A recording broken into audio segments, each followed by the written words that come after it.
Hello everyone, this is AndresRestart, and for Christmas we got a mega reveal here. Details about the development of Metroid Prime 4 Beyond. Not just when Retro Studios took up the project, but even beforehand, mysteries about what was going on with that initial prototype for Metroid Prime 4 have come out. Nintendo's revealed some extremely interesting details here that could explain quite a bit and do have some huge implications about the future of the series. And a lot of people have already been talking about this over the last 12 hours or so, but I do honestly feel that a lot of things are being misquoted or misunderstood, and so I want to go through the entire interview, break it all down, and really dive into the true meaning of what this all suggests. So that's what we're doing today. Now, before going forward, let me simply point out that I have this goal to reach 60,000 subscribers, so if you do find yourself enjoying my videos, subscribing if you haven't done so already, liking, commenting, it all makes a huge difference. I would very much appreciate it. And so Famitsu posted a huge interview of Metroid Prime 4, and as you see here, it was shared on Fami boards by Dinoman96, and we do have a machine translation, which means, yes, take what we're reading here with a grain of salt, there could be some things lost in translation. However, from reading it through, I think it's all very clear. There are some little things we'll address, but this is a huge interview here. A lot of really juicy, interesting details, and what I will say is that the way this is all put together, it looks very much like what could have been an Ask Developer interview like we see from Nintendo's official website for games like Donkey Kong Bonanza, Mario Kart World, Tears of the Kingdom, Pikmin 4, Mario Bros. Wonder, but we didn't get an Ask Developer series publication from Nintendo's official website about Metroid Prime 4. Why? There's a variety of possibilities there. Maybe you could just chalk that up to Metroid Prime 4 not being really popular at all in Japan, and so that could have a lot to do with it. Could also have something to do with the development struggles of the game, or it could just be happenstance. That said, we do have a dense interview here with the developers of Metroid Prime 4, which that's maybe one of the things we don't quite understand here from the translation, because as you'll see from the translation, it just says development team, but as we read through, what you'll come to understand, they are referencing the prototype of Metroid Prime 4, the project before Retro Studios took up the project. And so there's talk of this development team, but what's generally understood is that when they say development team from this translation, it's most likely coming from Prime series producer Kensuke Tanabe. It's possible others are involved, but that is the general understanding, that most of this is coming from Kensuke Tanabe, who's speaking on the series, who is usually the main person who speaks on the Prime series. And so just diving straight into this, because we have a lot to read through and analyze here, please tell us about the development process for this title. The project began when we received a development request from Nintendo of America. They asked us to create a numbered entry, a mainline title in the Metroid Prime series. We aimed to create a game that preserved the essence of Prime while also delivering new experiences. Simultaneously, we wanted to center the story around the relationship between Samus and Sylux, something we had planned to explore in a future title. So there's actually a few really big takeaways here. One, apparently this was a development request by Nintendo of America, and I think this is actually a really big point that many people are overlooking. So this isn't something that was started by Nintendo of Japan, Nintendo of Europe, by Nintendo of America. And Nintendo of America does get a lot of flack for how they promote certain games here in the States, different collector's editions and things like that. Oftentimes fans feel like Nintendo of America kind of drops the ball when it comes to release packages. And so here we have to take a moment and offer up a fat W to Nintendo of America here, because they are the ones that put in the request for Metroid Prime 4, which makes a lot of sense because the Metroid series, especially the Metroid Prime series, is very fitting to the Western audience, and so Nintendo of America, being from the West, put in the effort for this to happen.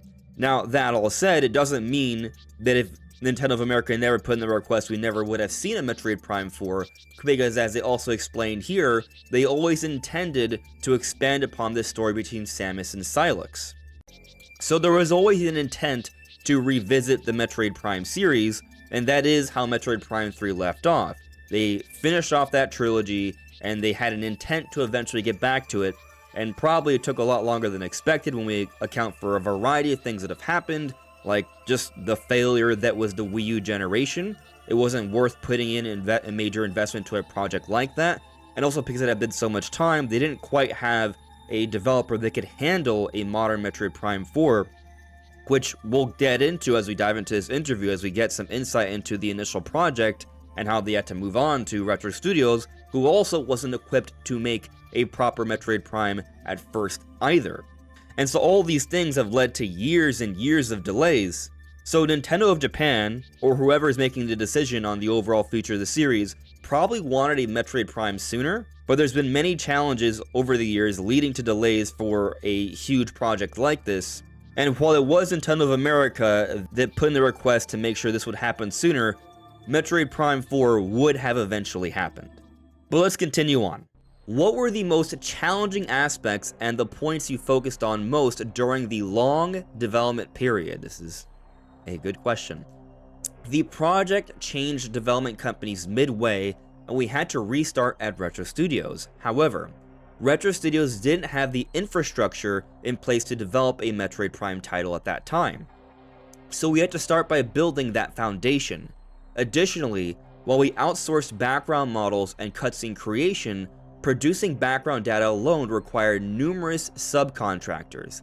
This involved selecting those companies initially and managing them throughout. Our process management staff were incredibly helpful in balancing both schedule and quality. We are grateful to them. We're also thankful to the many studios that created the data. The key point we focused on was getting new staff to understand our production philosophy.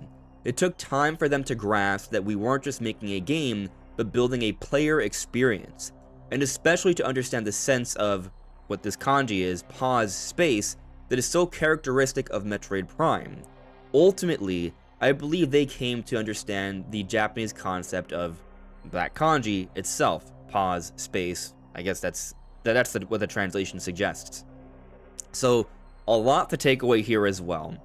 They talk about how they had to restart development, but also how Retro Studios did not have the infrastructure, and so they had to spend a lot of time building up Retro Studios to become the Metroid Prime developer. We saw for years Retro Studios was continually hiring some really high quality AAA talent building up for Metroid Prime 4, but it took years to do this, and in the meanwhile, they had to bring in a lot of other talent outside to work on different aspects of the game, which was its own hurdle. A lot of communication and scheduling challenges were there as well. And so we look at the credits for Metroid Prime 4, and there are several development studios involved with the project. A lot more than people would have thought. And so this was a huge project involving many different development companies, a lot of different people, and this project dealt with a lot of issues.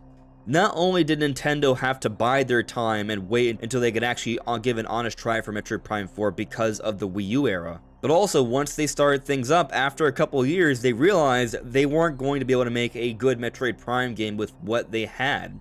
So they had to restart things with Retro Studios, but Retro Studios was not ready to make a proper Metroid Prime. So they had to spend a long time building up the studio and bringing in a lot of outside help, which also created more challenges because that's a lot of communication across different companies. And then on top of that, just a few years later, guess what happened?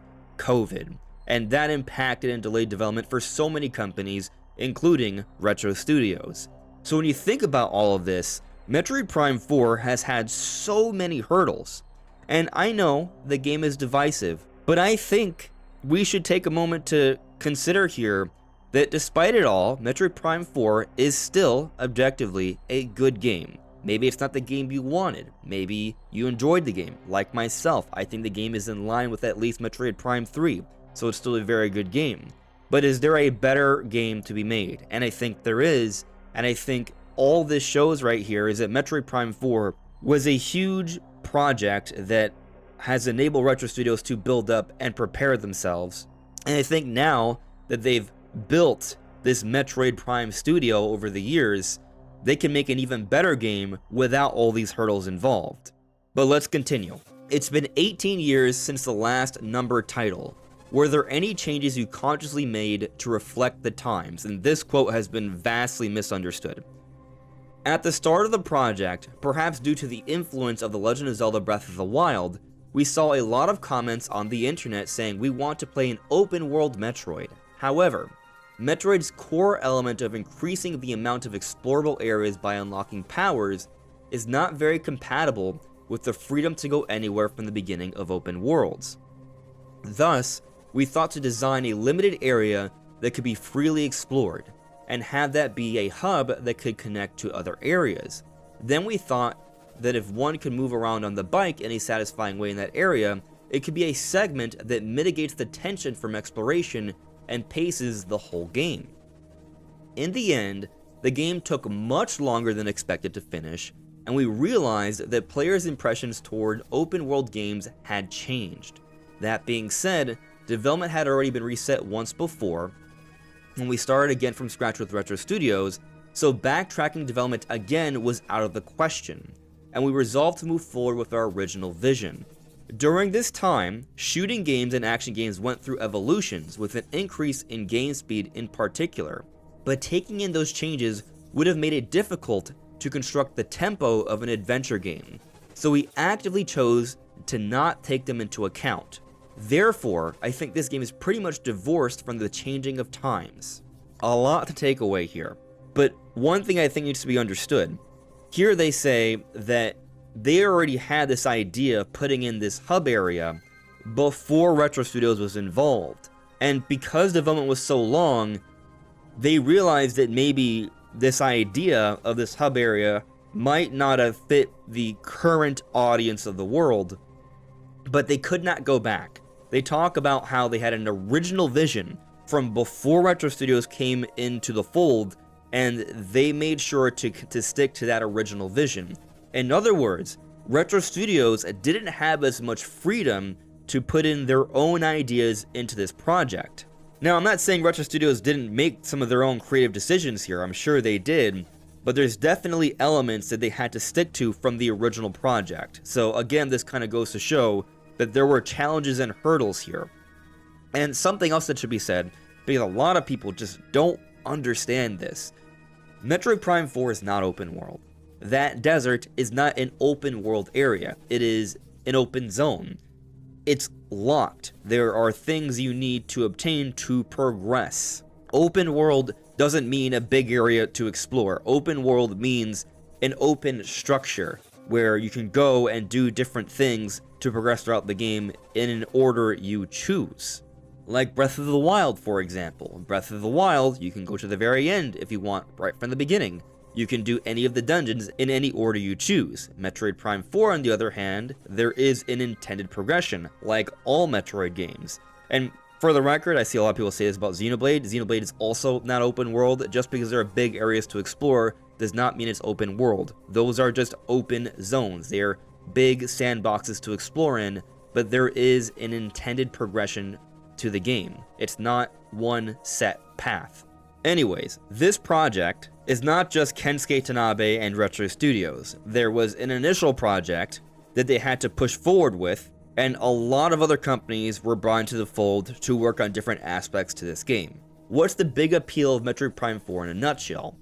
Technically, the stunning graphics using massive texture detail. We fully maximize the hardware's potential, like maintaining a steady 60 FPS on Switch and 120 FPS on Switch 2. As a game, we want players to experience the unique genre of first-person adventure. If they play through to the end, we believe it will be a memorable experience that goes beyond the simple satisfaction of clearing the game. And I 100% agree with this. Metroid Prime 4 is a good game. Let's not let the rage bait narratives online distract people from that fact. It is a good game. Could it have been an even better game? Yes, and as I've already said, I think with the next Prime title, Retro Studios will be able to do a better job with far less hurdles and them being able to put in a lot of their own input and vision. But it's still a good game. They made sure to put out a good game. It is a good game. It's a fun game, which I adore. It's not what I expected, but it's certainly a fun game. And also, a big point they're making here, Metroid Prime 4 is a technical showcase for Nintendo games, and that is absolutely the case. Metroid Prime 4 is the best looking Nintendo game, flat out. That is absolutely the case. So if you want to play a game that shows Nintendo visuals at their best, play Metroid Prime 4. And by the way, I'll also put it out there, the music in Metroid Prime 4 is also some of the best in gaming. So from a visual perspective, from an audio perspective, it's not just the music, the sound design, there's some really cool things there. Metroid Prime 4 is incredible, and that is a lot of what Retro Studios offered here. Visually, audio-wise, they absolutely killed it. This part is unexpected but interesting. Since this is primarily a first-person game, we aimed to ensure mouse controls felt satisfying for players accustomed to it, meeting their expectations. We spent considerable time fine-tuning camera movement and cursor control, and included numerous customizable options for players. However, as we learned more about the Joy-Con 2 capabilities, we realized that the seamless switching between mouse and stick controls would be a truly unique and excellent experience for the Switch 2. Consequently, we dedicated a significant portion of our development time to creating technology that automatically distinguishes between mouse and stick inputs, minimizing unintended actions. The team worked extremely hard to make this control scheme the best it could be, so we were very happy to see such positive reactions at the Switch 2 Experience event. We look forward to more people experiencing this control scheme after the game's release. This is another huge point that shows how talented Retro Studios is. It's not just the visuals, it's not just the sound design, but it's also what they did with the controls. People overlook this, but yes, you can play in mouse mode, which is super fast and responsive and accurate, but you can also switch seamlessly into dual analog controls with your Joy-Con just by picking it up. And that's not just something that just happens seamlessly right out of the gate. They have to design the game around that. That's a unique element that we've never seen before in games, and they designed that to work seamlessly with the complex controls and fluidity of Prime 4. And what's also interesting, they talk about how this took a significant portion of development time, but they've now designed this tech. They've now made it happen. So with the next Metroid Prime game, they've already developed that. It's already established. Like a lot of other things about the Prime series, Retro Studios has built up an incredible foundation here to expand and improve upon what they've done with Prime 4. Please tell us the reason for adopting the new psychic ability element in this title and any points you focused on. This is actually extremely interesting. While playing with the prototype, we came up with the idea of controlling the charge beam. We had it programmed and tested and determined it would add a new layer of gameplay, but then we asked, what makes Samus capable of this? That led us to tie it to psychic abilities. Later, when development was transferred to Retro Studios, we asked them to add other ideas for psychic abilities. The control beam was in the prototype of Metroid Prime 4, the initial project before they moved on to Retro Studios. Retro Studios then added on the other abilities. So this idea of there being psychic powers, of there being a control beam, very much like the beetle from Skyward Sword, this is from the initial vision of Metroid Prime 4, which is interesting. We are getting actual insight into what Metroid Prime 4 was before the restart, and as we're coming to understand, that initial project is what has come out. Retro Studios has simply brought into the fold to make it good. Is it a masterpiece? Well, I'm sure a lot of people will have differing opinions on that. As I've already said, I enjoyed the game, but there is room for improvement. This is a big deal. Please tell us what you can about the timeline of this game. I assume it takes place after Metroid Federation Force, but how does it relate to the other games? It is set after Super Metroid and before Metroid Fusion. However, since Samus has jumped into another dimension beyond time and space in this game, you won't need to worry about the timeline going forward. We deliberately set it up that way. We wanted to allow for a free and unique setting for Metroid Prime without affecting the 2D Metroid series. So this is a pretty big confirmation here. Metroid Prime has advanced in the timeline. We now know it takes place after Super Metroid, unlike the prior Metroid Prime games. And the thing about Super Metroid is, well, that should have been the end of most Metroids. And what's interesting is that they did make sure to design these Metroids that are with Sylux as a difference. They have the one nucleus as opposed to the three, which are very much like mock droids, and they do talk about how Sylux changed these Metroids, and we saw that Sylux stole a Metroid from Federation Force, presumably before the events of Super Metroid. And so they've constructed things with Metroid Prime 4 that fall in line with the story of the timeline. However, they've also constructed Metroid Prime 4 and presumably beyond, pun intended there, to not be impacted by the rest of the timeline because there will be traversal across both space and time. And as we've talked about before, they have introduced 12 other Lemorn that we do not know what happened to them. We do not know where they went. So Metroid Prime 4 set up a lot of material to go well beyond this particular game with these different Lemorn and also what's going on with Sylux.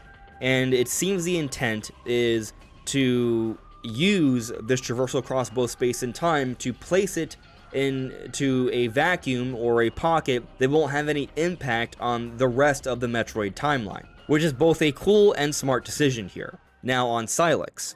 When developing Metroid Prime Hunters, the game designers at NST, the development company, came up with the concepts for each hunter. Among them was the idea that Sylux harbors hatred toward the Federation and Samus. At the same time, I specifically asked them to not decide on the reason behind it. I did this so that if I ever wanted to create a game centered around that reason, the existing concept wouldn't become a hindrance. While laying groundwork in the endings of Metroid Prime 3 and Federation Force, we finally decided on the specifics of what happened in the past for this game. That's the footage Samus sees, resonating with Sylux's consciousness, confirming the psychic connection as we theorized, like occasional flashbacks. Due to his self-righteous and narrow-minded nature, Sylux came to resent Samus and the Galactic Federation. One thing that I think is clear, Sylux is cool. Sylux's theme is cool. The way Sylux fights, his voice, all very cool. Where I do think there is a lot of room for debate is how they handled his backstory. And here, there's no seeming indication of anything more to his backstory than what we saw in Metroid Prime 4. I've had this optimism that perhaps they are hiding some details about his backstory for future Prime games. I will say there is a few things that we've talked about in the ending explained video for Metroid Prime 4 that do suggest that there are more plans here, and this interview was made before the release of Prime 4, so they probably didn't want to spoil anything, so, you know, there's no outright confirmation that there isn't more to this character. And I don't want to spoil things in case you haven't beaten Metroid Prime 4 yet, but there are a couple things that I point out in my ending explained video that do show that there is likely more to the character of Sylux, which we'll hopefully be learning about in future Prime games. This time, while we've prepared plenty of those quintessential Metroid moments of solitary exploration, we've also incorporated cooperation with the Galactic Federation forces. What was the intention behind this? In our approach to game design, we often start by setting the theme we want players to experience in that title. Normally, when players clear a game, they press the A button without hesitation, right? But for Metroid Prime 4, we wanted to make them feel hesitation and conflict there. That's why we decided to have Galactic Federation soldiers also be transported to planet Vuros. With that foundation, we then considered how the soldiers should behave within the game to feel realistic. Rather than examining specific elements one by one, like adding escort missions or engaging casual users, we determined each character's AI and event specifications to evoke the feeling if a character is cowardly, they'll be weak in combat, so you have to protect them, right? By the way, for those who freak out when they hear the letters or words AI, they're not talking about generative AI here, they're talking about the characters, their artificial intelligence, and how they conduct themselves in the game. And in terms of the decision-making stuff, there is something that happens specifically at the end where you have to make a choice, and it does add weight to the game. Even though a lot of people take issues with how the game ended, there is weight added there, and I do feel that as you play through Metroid Prime 4, you do grow attached to these characters. Do I think they could have handled it a little bit differently? Yes, I do. And there's actually something about that that's addressed in this next point here. We decided on the characters' personalities based on their roles. Since Mackenzie the engineer also serves as the game's guide, we wanted him to have a bright and lighthearted feel. We wanted him to be skilled at developing items, so we made him a talented technician. But to keep him from coming across as obnoxious, we made him a bit absent-minded and timid.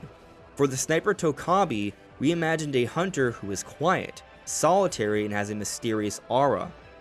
He often acts alone throughout the game, so we made him that kind of character. Sergeant Duke and Private Armstrong are like a stubborn old man and girly girl. Their conversations and acting were designed to make the contrast between the two seem endearing. Also, when they act together with Samus, they were programmed to show their characteristics: the reckless private who tends to rush in first, and the calm sergeant who is reliable and has strong firepower. I actually designed events centered around them, but unfortunately, due to scheduling issues, I couldn't make them happen. We're going to come back to this. The Android View 995 was designed as the pilot of a giant mech. Since the other characters have strong personalities, we deliberately opted for a robotic, inorganic expression for him. A personal point of focus was that he can launch multiple missiles simultaneously from his shoulders. I specifically asked the animator to depict their trajectory using a pattern common in Japanese anime. Their dialogue was handled by Retro Studios writers, and their acting was supervised by Retro Studios movie staff. They handled everything with great care and enthusiasm, including several retakes, and we implemented many of their suggestions. Furthermore, the Japanese dialogue wasn't simply translated. It was simplified to fit the game while expressing each character's personality, and rewritten to sound more realistic and natural. This wasn't done by a writer, but by a game designer, Taro Kudo. And so, this is actually a really big thing here, because a lot of people have opinions on the story, the characters, how it all came together, and from what I read here, for the most part, the intentions, those came through. Tanabe and the development team feel they put a lot of effort and quality into these characters and how they were depicted. I know people have different opinions on this, but this is how the development team honestly feels from what we're reading here. And so we can look at all the development hurdles that Metroid Prime 4 went through. What is being made clear here is that, for the most part, what they intended is what happened. So there's no real excuses being made here. However, I will say there is this part where Tanabe says he wanted to include more on Armstrong and Duke, but couldn't due to scheduling issues. So that is interesting. There were a lot of scheduling challenges, as we talked about earlier, with Metroid Prime 4, because of how many people are involved, because of all the different studios in different parts of the world, because of the repeated delays, because of different events that transpired during this long development cycle. So it does appear that Tanabe has said that he wanted to put even more into this. Would those extra interactions have made a bigger difference? Perhaps. Some people have said that they don't feel that Flare Pool is the strongest sequence in the game. I actually really enjoyed Flare Pool, but I do understand where people are coming from, how it does feel pretty linear, more linear than the other areas, too straightforward. I think maybe a better word to describe this, because technically most Metroid games are linear. You just kind of don't necessarily know it's linear. It's kind of meant to hide that idea, but it's still there. So maybe these extra interactions from Tanabe could have made a difference. We don't know. But personally, I did like the characters. I just think that there are some subtle things they could have done to make their overall presence better. Like perhaps some areas not being as involved, like in the Great Mines. I think they could have pulled back there. I do think they could have offered a little bit more in the ending to explain just a little bit more how it happened and to make it feel more satisfying for more people. And also, I think Samus should have talked. Samus should talk a little bit. Not a lot, but a little bit. I think that would offer an overall better presentation of the interactions between these characters. And hopefully this feedback gets back to Retro Studios and Tanabe, and so they can build on that for the next game. And to close out here, the final part to the interview. We hope you experienced the graphics and smooth gameplay we aimed for at the highest level among Nintendo games. They accomplished that. We'd be delighted if you not only clear the game, but also take the time to explore every corner of this world. I do truly love exploring this world. It's a beautiful world. This applies to the Federation Force soldiers too. They did grow on me. Their conversations and movements were crafted with great care to ensure they aren't just AI characters. You'll feel this if you return to their place multiple times during the game and engage in conversations. There are a lot of extra conversations. You are rewarded for revisiting the base camp because there's a lot of fun, cool stuff there. Above all, the Metroid Prime series is fundamentally a game about thinking and finding answers. This philosophy extends even to combat, symbolized by the boss battles. It makes it perhaps a rare gem in today's gaming landscape. Yet, we believe this captures the true essence of what makes games fun. Metroid Prime 4 Beyond combines visceral excitement with the intellectual satisfaction of discovery, creating an experience you'll remember. We sincerely hope you'll give it a play. And I really love how they describe Metroid Prime 4 in the Metroid series here. There is these two different elements, the visceral excitement and the intellectual satisfaction of discovery. Metroid brings in both elements, and I do think there's a lot of that in Metroid Prime 4. My personal intellectual curiosity has me scanning through, reading the different lore entries, looking at all the different details, trying to find more clues about the world, and appreciating the visuals and the sound design. But then there is a lot of really cool combat, the boss battles, the different interactions with all the enemies, and all the abilities Samus has. There is a lot of fun, cool stuff there. And so, as I said, Metroid Prime 4 is not a perfect game. There's no such thing as a perfect game. However, there is clearly room for improvement with Metroid Prime 4. I think they went through a lot of development hurdles, and I think they are now set up to make an even better game in Metroid Prime 5, which is both rumored and strongly suggested by the end of Prime 4 and just the overall events. And perhaps even this interview, as they talked about, they put in a lot of effort to put together an infrastructure. It took them many years to put this together. I don't think it's just going to amount to just Metroid Prime 4. From a business perspective, that doesn't quite make sense. So, fingers crossed, Metroid Prime 5 is happening. I think there's a very, very good chance, and I'm excited for the future here. But what do you all think? What do you make of all this new information about the development of Metroid Prime 4? To me, it's fascinating, and it explains a lot. But let me know in the comments below. This is AndresRestart. Thank you so much for listening and watching, and I will see you all really soon. Take care. Bye.